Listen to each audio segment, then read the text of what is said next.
So welcome everyone to a chat today with Steve from 8 Bells for Mental Health. So I'm doing this from the luxury of my daughter's bedroom at the moment. So Steve is out on a walk. Can you tell any viewers and listeners what you're up to, Steve? I'm part of a group of people who are walking the route of the HS2 project. All right. In protest of it. So cool. Part of Extinction Rebellion, and so there's about 50 of us. Mate. Yeah, so the walk started on Saturday in Birmingham, and finishes in London on Saturday. I joined them yesterday afternoon and walked about 13 miles yesterday, and it's 20 odd miles today. So good stuff, man. Good stuff. Nice to be out in the fresh air. Yes, yeah, and drawing attention to the devastation exactly right. that's already happening. Yeah. But yeah, it's quite devastating. But it's all socially distanced and wearing masks when we're in reasonable proximity to each other. But obviously for the purposes of this interview. Yeah. Yeah. Okay, cool. So your video is kind of frozen a bit. It looks like you're actually in a tropical jungle. You're under some kind of tree with enormous leaves. It looks like you've kind of gone a bit Jurassic, which is pretty cool. It's a good look. Right. So all right. So just getting on with what we're here to talk about today. Can you tell me a bit about what 8 Bells for Mental Health does and how they help people in the community? Yeah, sure. 8 Bells for Mental Health is a member-led organisation. It was set up about 10 years ago by a group of people in Newbury, basically to continue social support and, basically self-help, peer support for people with mental health issues of all hues. Cool. Okay, brilliant. And how is that support given? So ordinarily, we meet on a Monday, Thursday, and Friday at the Friends Meeting House by the old bus station where the new development is. It's one of the few buildings still left standing there. Yep. But obviously, and COVID's put a little bit of a cap on that at the moment. Yeah. But they organise, the members organise activities. We have an art therapist on a Monday. We have bingo. We have seated yoga and other activities such as that. Where people can. But it's also where you can sit and relax, talk about nothing, talk about everything. Yeah, fab, awesome. So how many users have you got at the moment, roughly? We regularly get about 50, maybe up to 60 attendees on a session, Monday or Thursday.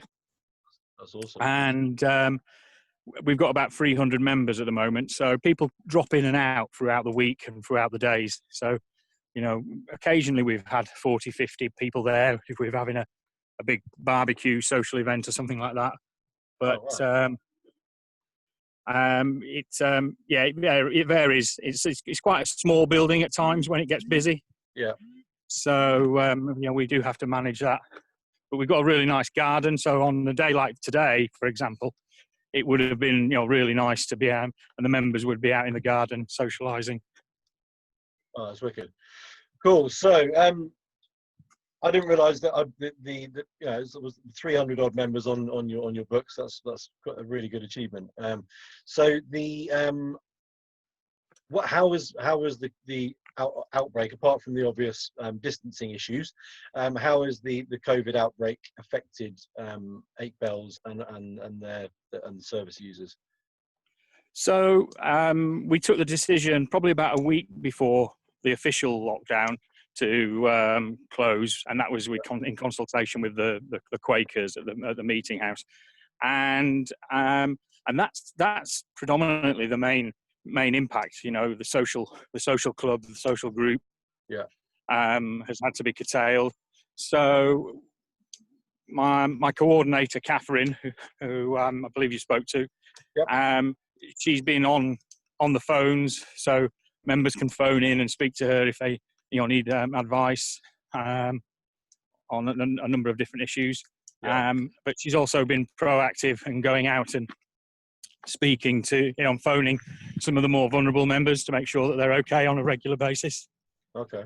So, well, that's good that you're still able to offer some kind of contact and support for people, because I guess speaking to some other charities in the past few weeks, and just people in general, the in particular anxiety levels can obviously been affected quite a lot in recent weeks, and depression that people can experience. That kind of isolation is a very yeah. real sort of real thing, and quite a real threat, I guess, for a lot of people. It's just really not a good no, absolutely. The members have been quite proactive as well. They've got WhatsApp groups, and and as the lockdown has eased a little, they've had small get-togethers, at Victoria Park, just to see each other. And I think it's affected everybody. Not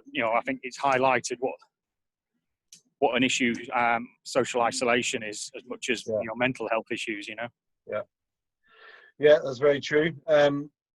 Okay, cool. So now, obviously, charities like receiving donations, so it kind of helps them survive and helps them get on with things. But apart from just the obvious thing of just giving money, what else can people do to help 8 Bells for mental health at this time? Well, we're always looking for volunteers, to help out on the sessions. And Catherine is the point of contact there. So if you look up 8 Bells on social media, the 8 Bells for Mental Health page, people can get in touch through there. Yeah.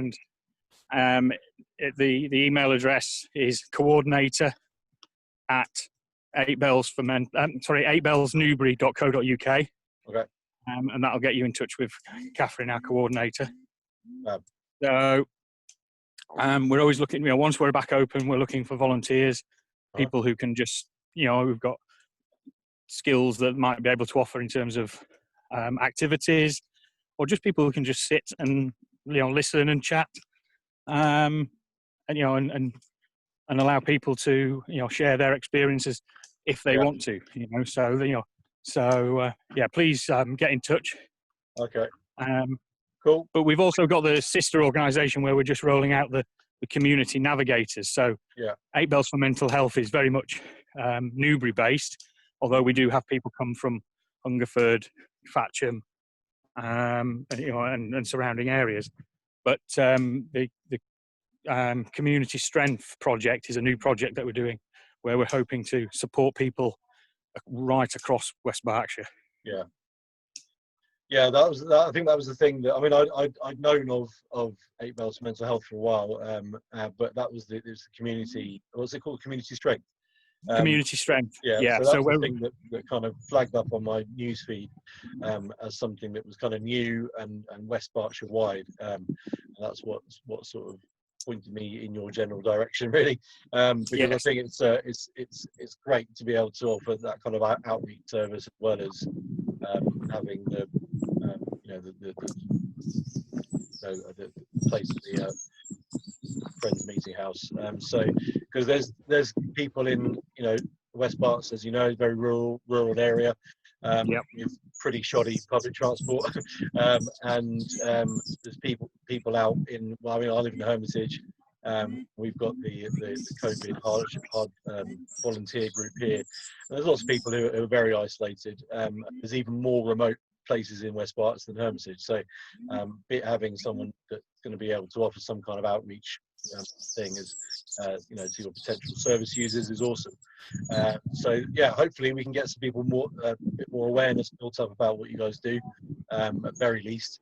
And if anyone watching this knows, or if you know anyone who's a volunteer, you can follow all the links in the comment section. Yeah, on the community strength side of things, if people want to, people are living out in the Lambourne, East West Ilsley, for example, up in the over in the east as well.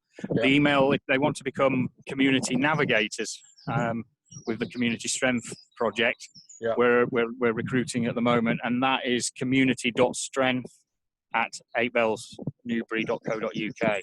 So it's a couple of different emails, and you'll get Andrea, who's just joined us in the last 2 or 3 weeks for this new project. Brilliant. Cool. Well, all the I've got a link to your the website and to the Facebook page and stuff in post this week that'll be going out. And do you want to put those email addresses as well, or will that end up with lots of spam? Spam bots. I'll send you those email addresses offline. All right, mate. No worries. Okay, good. Right, well, that's pretty much it, I think, for today, Steve. Thank you so much for spending the time to come and talk to me and to no problem. help me understand a bit more about what you do. I mean, I sort of heard of you guys, and I've looked through your website, but actually hearing it from someone always puts a bit more kind of realness to the situation, I think. And definitely for people who are watching who weren't aware of 8 Bells for Mental Health or Community Strength or what you guys offer, that was really, really useful. Cool. Well, enjoy your walk. Yeah, thank you, Mike. Sorry, the video's not been very consistent. So. That's all right. Well, as I said, it's a pretty cool shot. You look like Dr. Livingstone in the jungle. It's a pretty noble shot. So you'll see it soon anyway. It'll be uploaded pretty soon. So yeah, all the best, man. I hope the rest of the walk goes well. And I'll speak to you soon. All right, that's brilliant.